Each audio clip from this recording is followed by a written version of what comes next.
Hello everyone, I'm going to show you how to set up your GL.iNet router.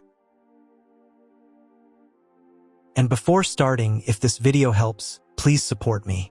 I donate half of all donations to shelters.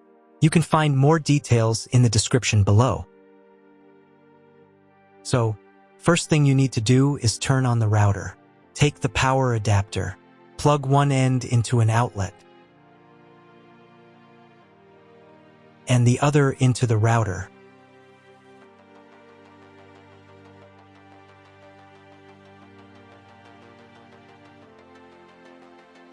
When the router is powered on, the light will turn on. It may take a few minutes for it to completely turn on. Next, connect the cable from your broadband provider or from your modem to a special internet port. This port usually has a different color and labeled as WAN. Each cable should be inserted until it clicks.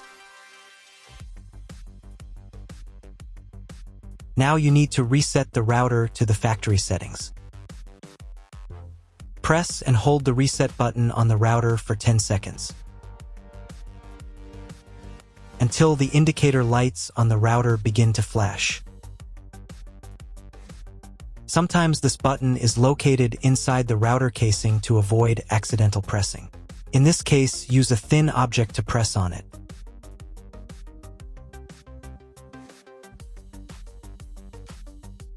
The router will reboot and the settings will return to the factory defaults. Insert one end of the Ethernet cable that comes with the router into one of the Ethernet port.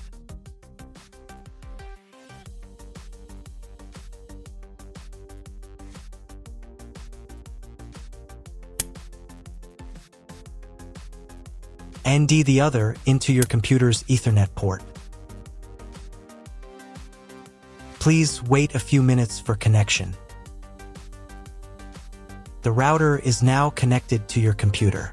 Now you need to set it up. But first, I will show you another method for connecting the router if you do not have an Ethernet cable or your computer does not have an Ethernet port. Connect the router to the power adapter and cable from your internet provider. This will enable Wi-Fi. If the router is new and has never been configured, the Wi-Fi network will have the name of your router. Your router has its own Wi-Fi network name and password printed on a sticker.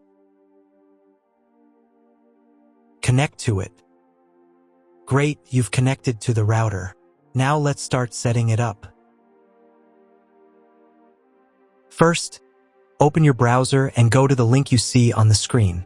Make sure to type the address directly into the browser's address bar, not the search bar. If you see a login page asking for a password, it means your router has already been configured.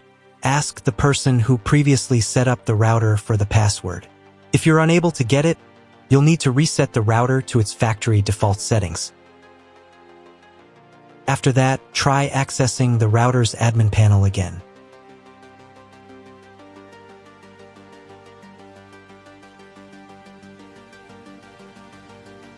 Depending on the firmware version of your router, the setup process may look slightly different. But don't worry, just follow along with the general steps I describe, and you'll be fine. On the first page, you will need to select the router's language. I'll leave it in English. Click the next button to proceed. On the next page, you'll be asked to set an admin password for your router. Your admin password will be used to configure everything inside the admin panel. It is extremely important to keep this password safe and private. Make sure your password is between 5 and 32 characters long. Click the Submit button to continue.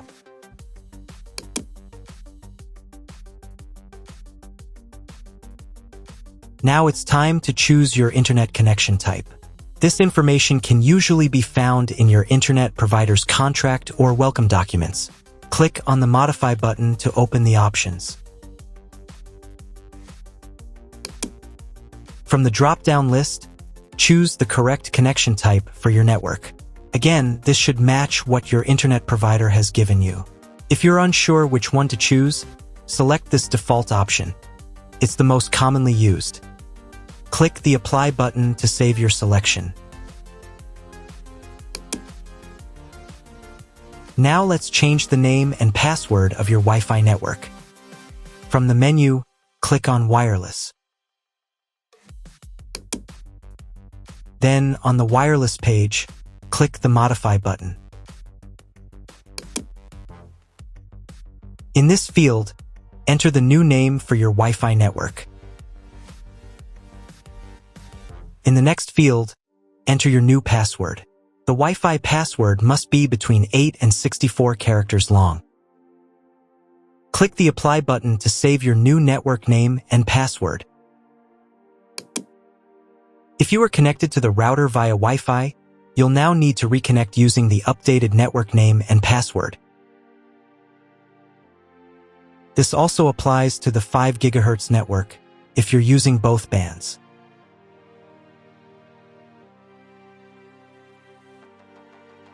After updating the 5 GHz settings, don't forget to click Apply again. By the way, if you don't need one of the two bands, for example, if you only want to use 5 GHz, you can disable the other one.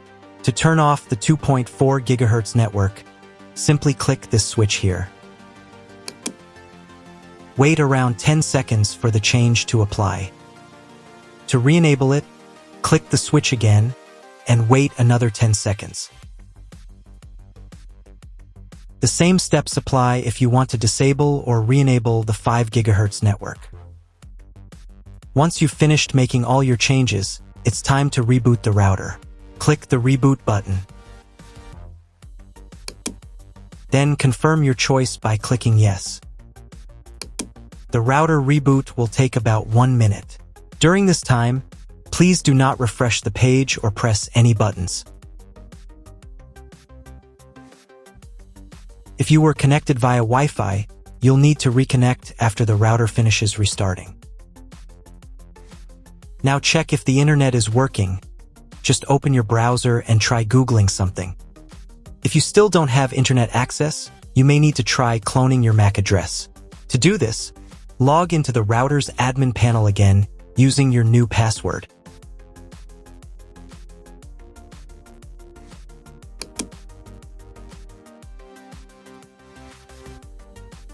Navigate to the More Settings tab.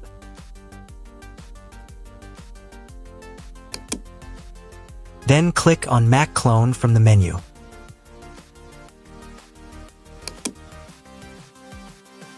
On this page, select the option from the drop-down menu that includes the word clone in parentheses.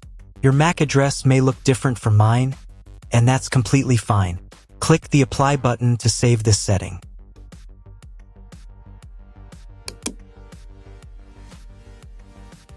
Now restart the router one more time.